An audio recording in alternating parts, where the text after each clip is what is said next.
Hello everyone, my name is Shivang Dwivedi and I am a credit officer in bank of India.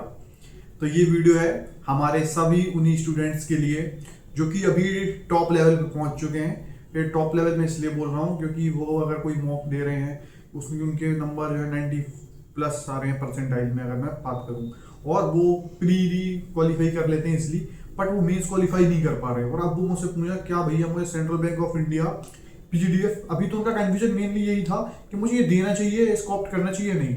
तो इसको मैं पहले ये आपकी क्वेरी सॉल्व कर देता हूँ। मेरे पास अभी मैसेज आया, भैया मेरे एसबीआई क्लर्क में इतने नंबर थे और मेरे आईपीएस पीओ में इतने नंबर थे, तो क्या मुझे ये एग्जाम देने चाहिए या नहीं देने चाहिए। तो सबसे पहले आप मेरी बात समझो। अगर आप एक बिगिनर हो, अभी आप शुरुआत कर रहे हो, तो आप एग्जाम सारे दो यार, ऐसा मेरा मानना था। क्योंकि जब आप एग्जाम देते हो ना तभी आप उस इन्वायरमेंट से फेमिलियर हो जाते हो, कैसे है वहाँ पे बैठ के। क्योंकि जब आप मॉक दोगे ना तो वो प्रेशर फील नहीं होता, जब आप रियल एग्जाम में बैठते हो प्रेशर फील होता है। जब आपको उस प्रेशर की आदत पड़ जाती है तब आपके एग्जाम निकलने चालू हो जाते हैं, ठीक है। तो अभी जो जिनके एग्जाम निकल रहे हैं दूसरे, उसने बोला भैया मेरा एसबीआई क्लर्क, तो यार आप एसबीआई क्लर्क ज्वाइन कर लो, मानो मेरी बात, क्लर्क ज्वाइन कर लो। क्योंकि इंडिविजुअल डिपेंड करता है, किसी को क्लर्क पसंद आता है। तो मैंने मैंने तो गलती इसलिए बोल रहा हूँ क्योंकि मैंने ऑप्ट कर लिया पीजीडीवीएफ, ठीक है भाई। वहां पे एक एग्रीमेंट हो जाता है आपका बैंक के साथ लोन अमाउंट का, तो वो मुझे पे करना पड़ता अगर मैं वहां से छोड़ देता वो जॉब, तो इसलिए वो मैंने ऑप्ट नहीं करी। लेकिन अगर आपके पास अभी चांस है कि दूसरी जॉब में जाने के, तो आप उसमें चले जाओ। आपकी एक साल की फीस बचेगी 4 लाख रुपए, ठीक है। साथ में साथ 1 लाख को आपको जो सैलरी मिलेगी वो भी बचेगी आपकी, ठीक है। तो ये ऑप्शन आपके ऊपर है। अब मैं उनके ऊपर आता हूँ जिनकी जो प्री निकाल ले रहे हैं, मेंस नहीं निकाल पा रहे हैं, बहुत सालों से प्रिपरेशन कर रहे हैं और टॉप लेवल पे पहुंच चुके हैं, बट उनके एग्जाम नहीं निकल पा रहा। तो अब आप सारी चीजें साइड रखो। सेंट्रल बैंक ऑफ इंडिया अभी ये है पीजीडीवीएफ, आपने फॉर्म डाला हुआ है, आपके लिए बहुत इजी होने वाला है एग्जाम क्वालिफाई करना। बहुत ही हार्ड एग्जाम नहीं आता ये। आरआरई पीओ मेंस लेवल होगा, ठीक है, उसी लेवल के क्वेश्चंस होंगे।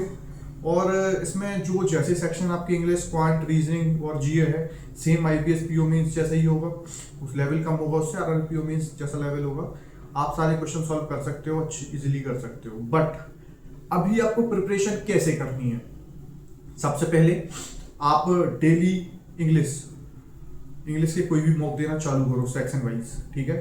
ये बहुत इंपॉर्टेंट है क्योंकि अभी आप इंग्लिश मगअप कर लोगे 1 महीने में, तो आप वहाँ पे बहुत ही ज़्यादा कॉन्फिडेंट हो जाओगे इंग्लिश में स्कोर करने की। क्योंकि क्वांट और रीजनिंग जो आपके अदर कॉम्पिटिटर्स होंगे ना, आपके और उनके नंबर इक्वल ही आएंगे, क्योंकि इसमें ज़्यादा फ्लक्चुएशन नहीं देखते हैं स्टूडेंट्स के बीच में। जो मेन डिफरेंस क्रिएट करता है वो होता है इंग्लिश और जीए। तो इंग्लिश आप डेली प्रिपेयर करना चालू करो, डेली सेक्शन वाइज मॉक देना चालू करो, एनालाइज करो। पैरा जंबल देखो, पैरा जंबल बहुत इंपॉर्टेंट होती है चीज़। 5 नंबर आपके या तो जाएंगे या तो आएंगे। पैरा जंबल सॉल्व करना चालू करो, कैसे लूप होल देखते हैं आप, कैसे ज्वाइन होते हैं सेंटेंस एक दूसरे में, वो देखने चालू करो, ठीक है।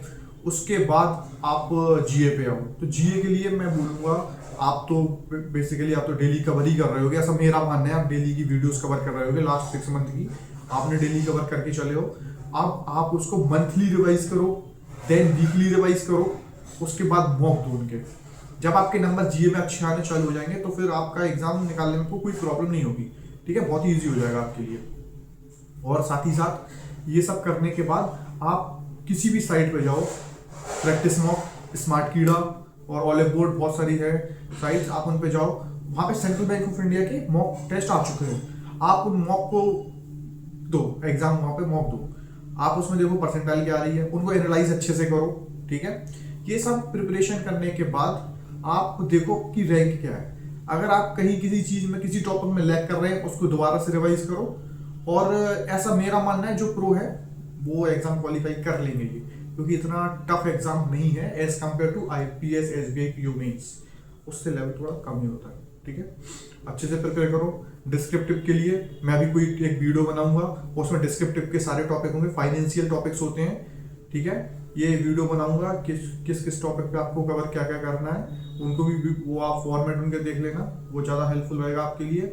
और अभी मेरा मानना यही है, आप तो एनालाइज मॉक दो सिर्फ। और हाँ, मेन इंपॉर्टेंट, अगर आप में से कोई भी है जिसके प्री निकल रहे हैं, प्लीज यार प्री प्रिपरेशन बंद कर दो। लड़के क्या करते हैं, जैसे मेरे भी सीनियर्स थे, जिन्होंने मुझे बताया कैसे प्रिपरेशन करनी है वो तैयारी कर रहे हैं, अभी भी कर रहे हैं तैयारी, उन्हें कोई एग्जाम नहीं निकले, उनके 5-6 साल हो गए, बट मेरे एग्जाम निकलना चालू हो गए क्योंकि वो अभी प्री में, उनके प्री निकल रहे हैं, स्टिल वो प्री की प्रिपरेशन करते हैं, डेली डेली प्री की क्लासेस कर रहे हैं। भाई जब आपके एक बार प्री निकलने चालू हो गए, फिर आप प्री छोड़ो, भूल जाओ, सिर्फ मेंस मेंस, रात दिन क्लास मेंस की करो, रात दिन मॉक मेंस करो, उन्हीं को एनालाइज करो, बस इसके बाद कुछ नहीं। और जीए पहले दिन से पढ़ना चालू कर दो, ठीक है। यही है आप सबके लिए, और ऑल द बेस्ट और हैप्पी शिवरात्रि।